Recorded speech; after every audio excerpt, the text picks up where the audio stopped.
Assalamualaikum, ada Kak Sobi di sini. Adik-adik sahabat juara, dalam momen-momen tertentu kalian pasti menemukan soal-soal yang agak sedikit liar. Bagi yang suka tantangan, tentunya sangat menikmati proses perjuangan bagaimana mengatasi jebakan, tikungan, bahkan semesan dari soal tersebut. Jika berhasil, senyum kepuasan pasti hadir.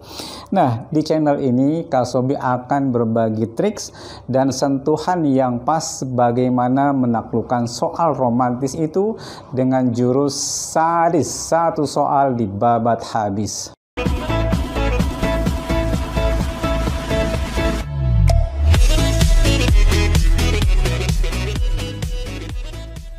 Bismillahirrahmanirrahim. Sadis, satu soal dibabat habis. Pada video kali ini Kak Sobi akan membahas soal unik urutan ke-14, masih sekitar program linear. Kita lihat keseruan apa pada soal ini, kenapa dia termasuk soal unik.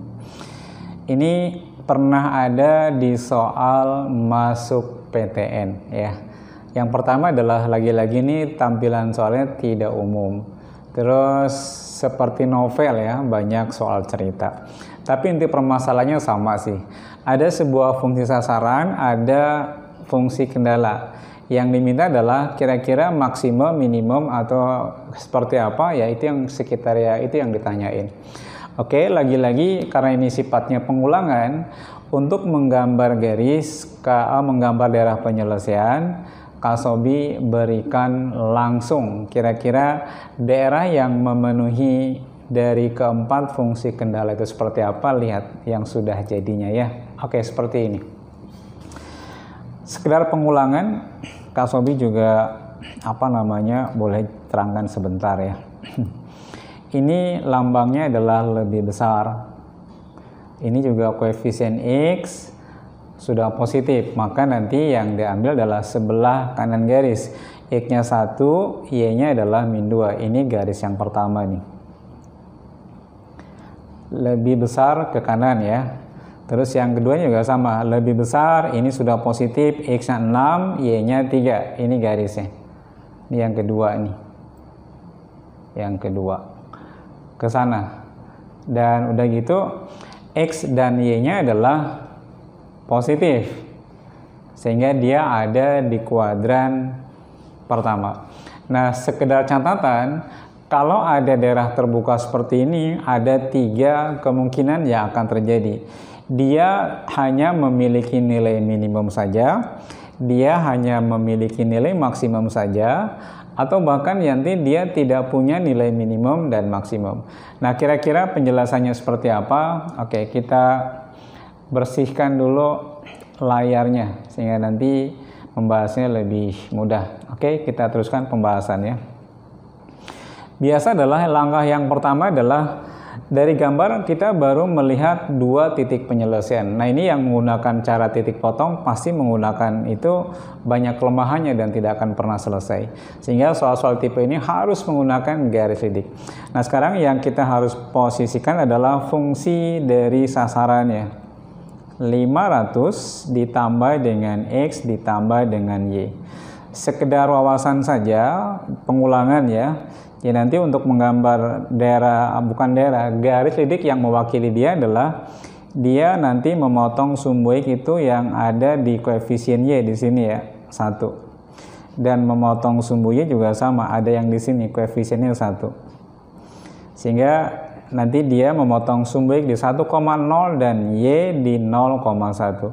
Lagi-lagi nanti ketentuannya adalah ketika koefisien X-nya adalah positif, maka titik yang kena paling kiri atau yang dilalui paling kiri nilainya pasti minimum, yang paling kanan dilalui oleh garis itu nilainya adalah maksimum. Nah, sebelum ke sana kita lihat pada gambar ini, kira-kira garis lidik yang mewakili fungsi ini seperti apa, kita lihat. Nah, ini garis lidiknya ya. Kira-kira di sini, ini belum.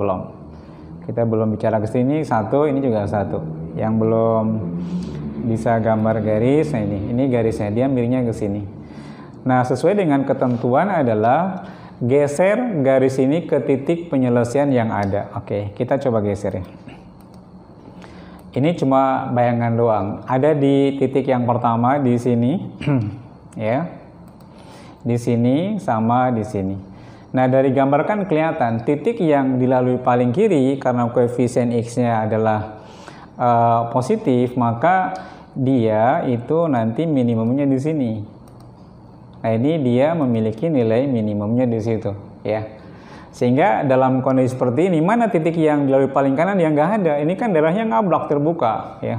Sehingga sampai kapanpun tidak ada titik yang dilalui paling kanan. Ini bisa nembus sampai ke langit 7 ya nggak? Oke, yaitu intermezzo aja. Sehingga soal seperti ini dia hanya memiliki nilai minimum saja dan dia tidak memiliki nilai maksimum. Sehingga itu jawabannya. Sehingga yang paling pas itu adalah fungsinya tidak memiliki nilai maksimum dan dia memiliki nilai minimum. Kalau boleh kita pilihkan jawabannya, maka jawabannya adalah ini. Tidak memiliki nilai maksimum, tapi dia memiliki nilai minimum.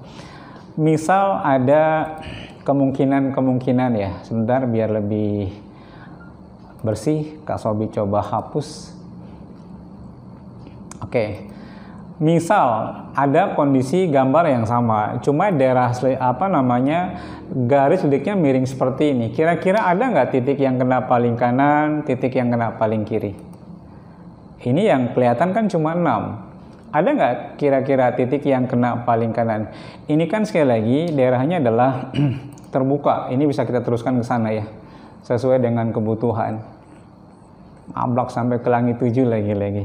Sehingga dalam kondisi ini dia tidak memiliki nilai maksimum, juga dia tidak memiliki nilai minimum.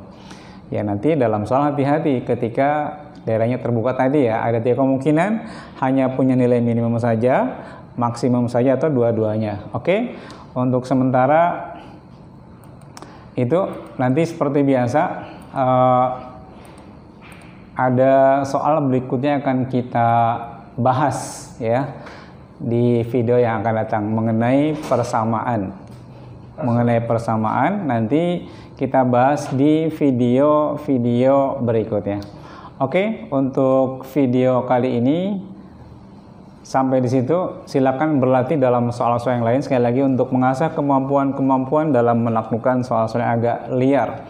Nah, untuk video kali ini Kak Sobi cukupkan sampai di sini. Assalamualaikum warahmatullahi wabarakatuh.